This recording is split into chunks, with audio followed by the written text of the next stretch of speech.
Ichi Nissan Da. Ichi Nissan Da. For AEW News. So Hichecero confirmed that he is now under a dual contract with both AEW and CMLL. So good for him. There's a lot of hype on this guy. I don't see it or get it. I think his gear is generic, and I don't think his wrestling style is all that great. Just personally saying. Tony Khan! We have a lot of Tony Khan here. He speaks on Taz requesting that his 2300 Arena Hardcore Hall of Fame ceremony not be held on television. The Hardcore Hall of Fame. Like, what even is that? He shot me a text message and said, can we do this after the air or off the air? For all the reason he said later in the video we did together. He said he wanted to really give the screen time to the wrestlers today. Focus on them and not spend the TV time on honoring his legendary career, which I was excited to do, but I understood Taz's perspective. Taz said, hey, Wednesday Night Dynamite is for the wrestlers. Taz is the host of the show. He's a legend in wrestling. He's a great commentator. But he said, let's keep the wrestling show about the wrestlers today. In my retirement, my great career celebrating that, we could talk about that off the air. That was really selfless by Taz. I was happy to honor his request. So there you go, man. I believe Taz. They're just pushing it so hard, but he was asked about it. So yes, it is what it is. Tony Khan says he believes AEW has been having its best year yet in 2025. Every year he says this. And he says, I think AEW is having our best year yet. Start to finish. We can pull this thing off right now in September. We can pull this thing off? What? Right now, in September and since January, I think we're having so far the best year of wrestling from January to September we've ever had. We've accomplished so many cool things this year, hit new milestones. We did our biggest crowd ever here in North America for All In Texas. Is their biggest crowd ever 18,000? We set the record for the most wrestling fans ever at the London O2 for Forbidden Door. Gonna have a huge crowd at All Out in Toronto. Huge crowd. I don't even think it's 10K. Our weekly TV shows, most importantly, are really good shows. If you look at the lineup of wrestlers in AEW right now and the quality of the shows that we're putting on, I think that if you keep this pace up, this will be our best year, and we'll have so much to look forward to next year. I mean, you can say that. He's just Carney promoting his Fed. I don't know if the quality of shows have gone up. I feel like a lot of it's repetitive nonsense. Yeah, is their biggest house 18K? Because that's crazy if it is. If that's their biggest U.S. house of all time to date, that's actually kind of crazy. I thought it would have been more than that, you know? So Will Ospreay, Alex Windsor said on Hey EW, she says, speaking of postmen, that's Ospreay's dream. So Brub's dream is to be a postman. I mean, good on him, I guess. When he leaves wrestling, he wants to be a postman. That's his retirement plan. He wants to be a postman. It's one of them things where he can be like, I used to be a wrestler, now I'm just a postie. Not any postman, a Royal Mail. So that's cool to have dreams outside of wrestling. And I mean, hopefully the herniated discs in your back permit you and allow you to, when you're in retirement age, walk around and deliver mail. It's a very autistic dream to have, but hey, who am I to judge, right? This is a very autistic show to have. So, there you go. Tony Khan talks about Bryan Danielson becoming a member of AEW's commentary team. And he says, as we were preparing for Forbidden Door, I thought Bryan said he found out the same way everyone else did online, that he's going to be on commentary. So Khan says, I thought Bryan would be fantastic on the commentary team for that show, knowing the background he has, knowing his insights into pro wrestling and how prepared he is and how much research he does on pro wrestling worldwide. Also, I think Bryan's a great star and people want to see Bryan Danielson on television and hear Bryan Danielson on television. I really thought Bryan would be a great part of the commentary team. He did a fantastic job on Forbidden Door. So I had talked to him maybe after his promotional tour of Australia was complete about Bryan joining us on Wednesday, and it worked out perfect. They opened the show with him coming out and stuff. It's a way to get a fan pop, you know. AEW presents Full Gear, 6K tickets distributed, 7K is the setup. I mean, a good house for them, but how are sickos going to clown SmackDown for doing 6K when that's what Full Gear is doing? When is Full Gear? Do I got to watch that? Oh, it's in November. Well, so they actually did sell a good chunk for their setup, you know. Going to pay-per-views and shit is fun, so I get it. Do you think AEW is waiting too long to bring Britt Baker back? And DDP calls out Tony Khan over Britt Baker's absence. And yeah, she just got shelved, dude. That's all it is. You got to be a part of the right clique, and she was for a while. But she breaks up with Adam Cole, and people don't like her, and then the guard is changing a little bit. Yeah, Tony Khan is going to shit on you, dude. And it is a shame, but she's just not good in the ring. And where is she training? Show me training footage of her getting better every single day in the ring. Every day, I want to see her get better and better. You know what I mean? So Bryan Danielson gives his take on WWE's counter-programming measures against AEW, wondering what the decision-making process on WWE's part is. And he says, I think of it, and I wonder why.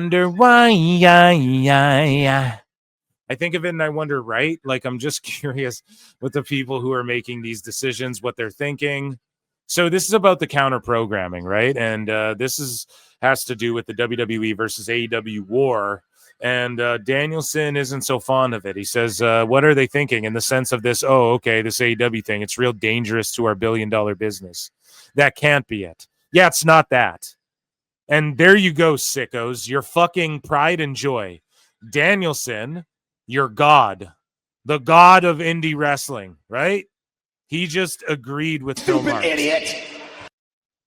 He just agreed with Phil Marks. So told you so again.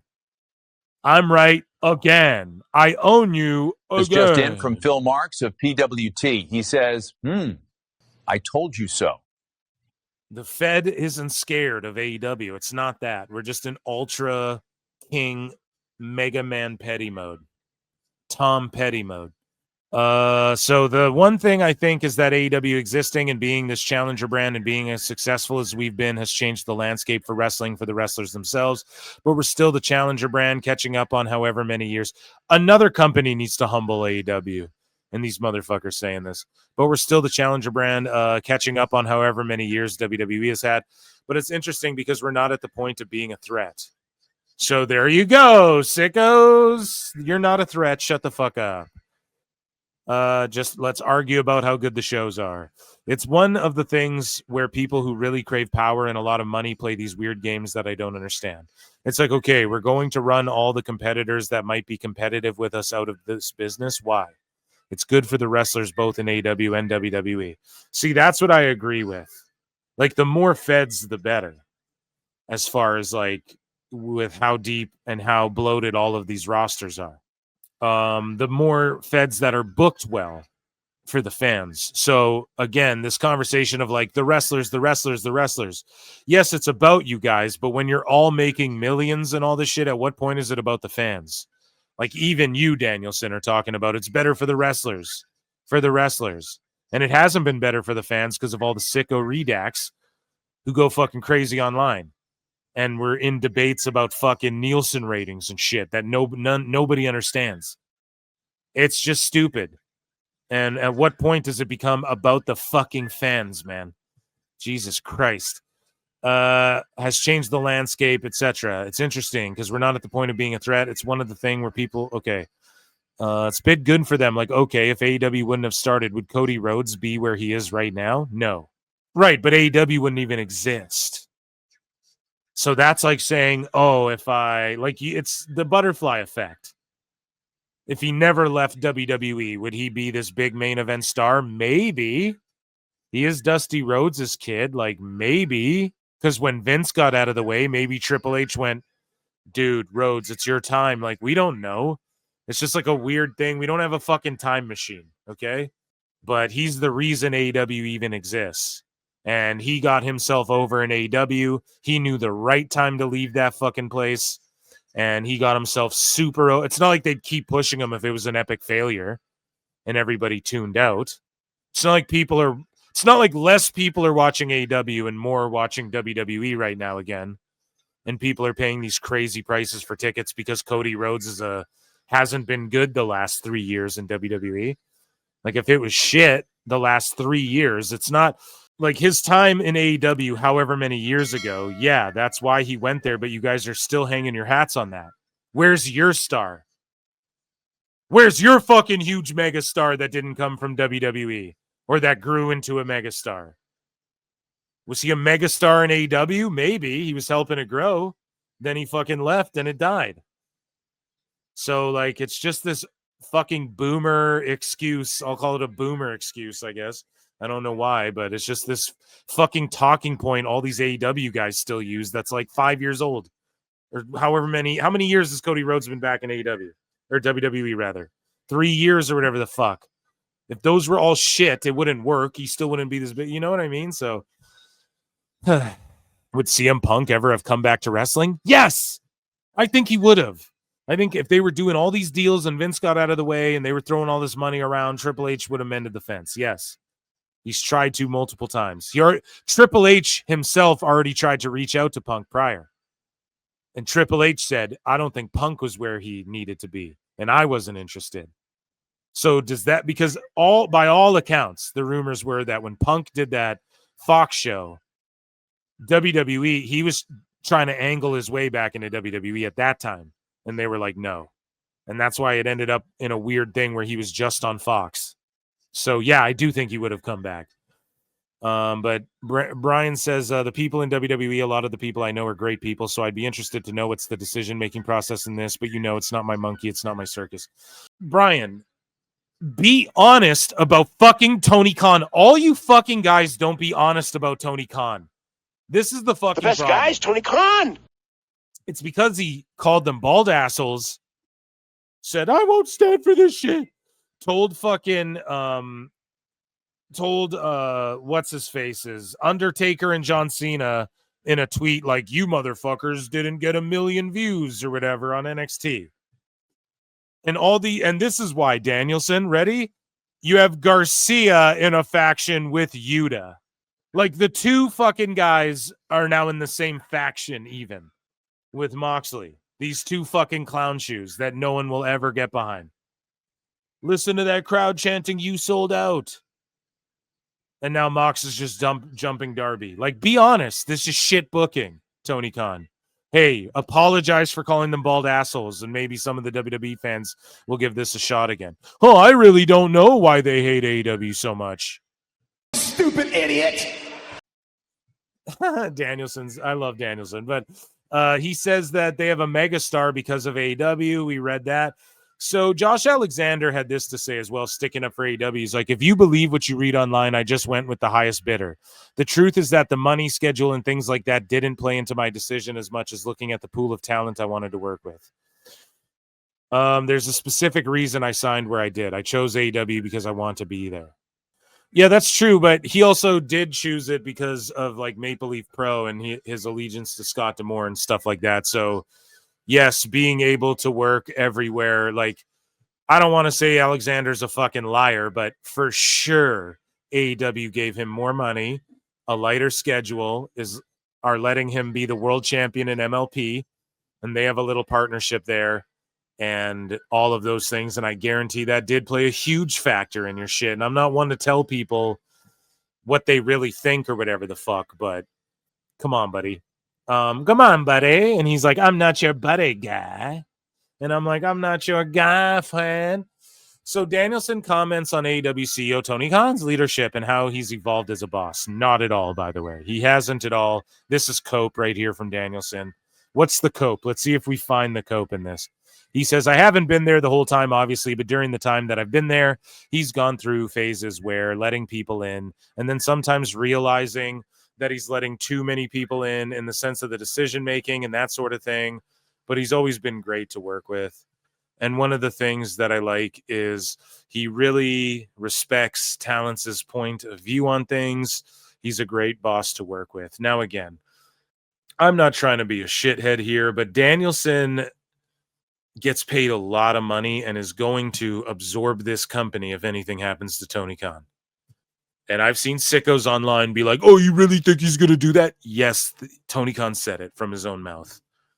And that's why Triple H is like, fuck that. And he's not fond of Danielson and he doesn't care for Brie. That's another big reason. The people Triple H are positioning are Tony Khan's positioning might not be too fond of Triple H. So new mock images, images, Mariah May Jazz wears AEW Unrivaled. Buy the new Mariah May figure from AEW Jazzwares Unrivaled 18. Like, what the fuck, man? Just give it up already with this shit. Are they making money on their toys? Like, my problem with this is you go to any fucking toy store, and I don't collect these figs like I used to when I was a kid, but you go and, like, I'll just look. Everyone will creep. I'll go look if they have WWE stuff sometimes, you know, you look around. There is always all the WWE stuff rifled through, and the AEW shit's always overloaded with like Chris Statlander dolls and shit, and like Sheeta dolls. And you're like, what the fuck? It took them all this time to come out with a Mariah May? Who?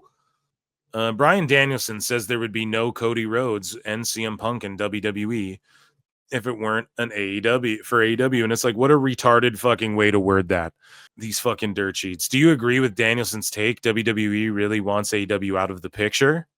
So Danielson says, I would think most wrestlers in WWE want AEW to keep existing because it's good for them, but certain people there obviously don't want us to exist. I'm not saying anything bad about them. I'm just saying I'm curious as to why they desire that. Because, Danielson, they humiliated Punk. They treated him like complete and utter shit. Because Tony Khan called people bald assholes. Because Tony Khan screamed about the Friday Night Wars in court. Because he shit on Undertaker and John Cena. Because he disrespected people's wives, Danielson. This whole fucking, I'm not really sure. Just blissfully ignorant, man. And people are like, Danielson loves reading books and shit. And it's like, cool. He is a dumb guy. I'm telling you right now. I called it a long time ago, too. And I've said it like early PWT. I called it out where I was like, listen, Danielson is a dumbass. Like, he will fucking, like, even though Jim Cornette's put him over and shit, I've seen him on an indie, like, restart a match when the ref counts it, the 3 as a shoot, and it wasn't supposed to be the pin, and he didn't get his shit in yet. All of his shit in. So he's like, oh, we're restarting this match to get his shit in.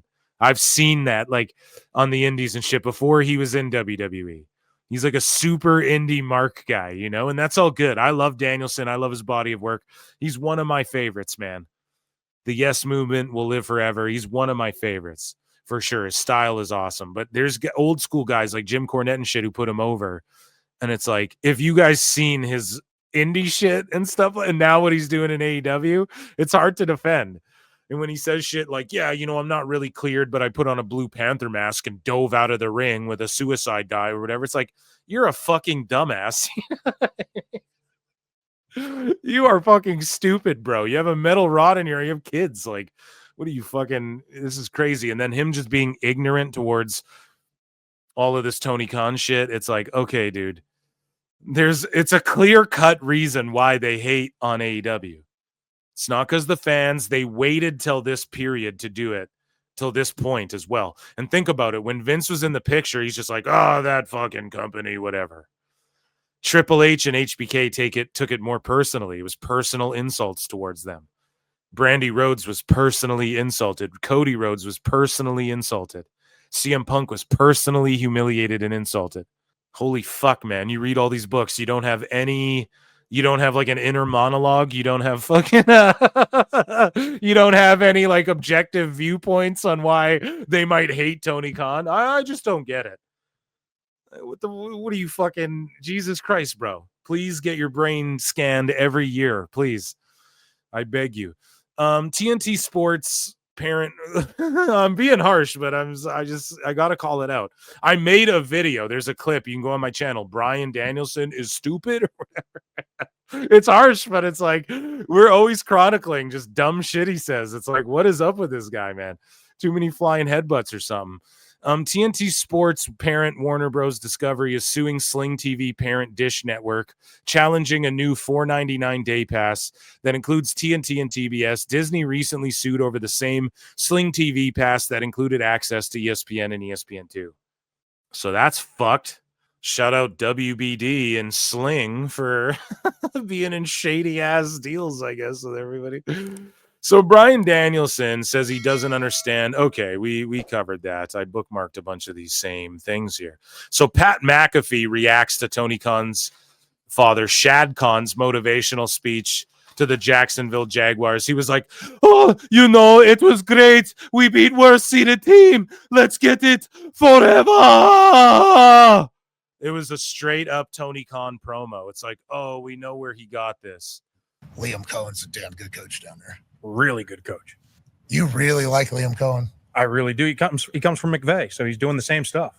And then Stoner, the young GM, he's aggressive out there. And Shahid Khan. Best owner in sports right now, Shahid Khan. Well, the big three have something to say about that here in Indianapolis. Yeah, but are they afterwards holding the ball and say, hey, we just won our first game and it's going to last forever? No, they're not. Run it, please. This is what we be to do this season. Every game, forever. in January, okay? Joe Dirt. It's happening here in September. Gonna go on forever. Tony's done the same shit forever. You guys remember that? We need the side-by-side. Someone do a side-by-side and tag me in it. I love that. Kind of good promo in there. I love that. He knew the audience. Yeah. He read the audience. I know what we're doing here. We're going to do this forever. This night never ends, man. I hope that happens. I love Shahid Khan. He has invested a lot to them. I do hope they play well. Liam Cohen. Yeah, dude. They just don't know what they're doing running these fucking sports leagues. AEW star Maxwell Jacob Friedman and Andrew Kingbach Bachelor latest to join Violent Night 2 from Universal in 87 North. That Violent Night movie, I wasn't the biggest fan of it. I gotta be honest. It's the one where David Harbour's like Santa Claus, and then he takes out what were they, burglars or whatever the fuck? I don't even know. There was that one as well where that little girl was like a vampire and they feed the burglars to her or whatever. I don't know, man. I wasn't a big fan. A lot of people put those movies over. I just wasn't a big fan of them. And it's like a whatever brainless movie you just kind of throw on, I guess, if you like action sequences and shit. It wasn't the worst thing ever, but did well for them. And MJF and King Botch to me, and this is no offense, like this King Botch guy, he got famous from Vine, and he's done a good job of sort of like shaking that part of himself off, and he's landed some good movie roles and written some things.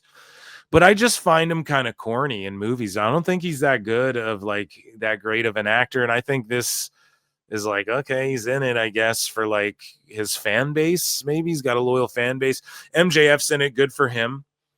And it is a movie, though, that you can say like, hey, there's been eyeballs on it and there will be for this. I'm going to watch it for sure. I'll throw it on around Christmas time. Because there's no like new Christmas movies, so whenever I'll watch it. But MJF and King Bach, or whatever you call him, Batch, whatever, they will be murdered likely by David Harbour in this film, if I had to guess. So there you go. Stay on the lookout for that. So Jericho was in this rented LA podcast studio space or whatever state they're in or city or whatever. And Darby Allin discusses his successful Mount Everest climb with Chris Jericho. And let's hear what he had to say. He was also on Steve-O's Wild Ride. And I will check out Steve-O's Wild Ride from time and time again. It's not my favorite pod, but, we'll have cool guests that you don't really expect from time to time. I'll say time to time again, because it's time to do it again. And Darby was on it, and I just completely passed over it, but it did do 220K views, so not bad for Steve-O or an AEW wrestler. And Darby's like friends with Tony Hawk and Bam Margera and all these guys, so he's beloved in that community. And he's talking to Jericho here. Always said, it's not so much about conquering Everest as it is conquering yourself. Mhm. And I really felt, I'm like, I don't need a whole lot to say, oh, you did it, as long as like I know in my heart that And you're like I headlined WrestleMania. I'm in an The fucking audio person's pissed at Jericho. exclusive club of only 42 matches that headline WrestleMania, and that's a big deal, especially in our world. But you're one of an exclusive class of 10,000, 20. Jericho, pull that fucking mic up. You guys hear those cracklings? And it's because they had to do the audio like in post. You can hear it. I can hear the room noise. 1,000, the smallest minuscule percentage. When Jericho's speaking, I can hear like the fucking air conditioning in their room and shit. The entire I think it's less than that. I'm looking it up right now, Chris. The history of the human race that ever climbed Mount Everest. And that's unbelievable when you think about that. Just how incredible that statistic is. As of December 2024, 7,269. Oh my gosh. 7,269 human beings in the history of the world where billions of people have existed. Yeah. That's unbelievable. Yeah, it's something I don't take for granted. Yeah, that is pretty cool. It is cool that he did that shit. But now he's getting beat up by Daniel Garcia and stuff. So I don't know how cool that is. We may need Carlito out here to spit in the face. And that, ladies and gentlemen, was AEW news. Ichi Nissan da.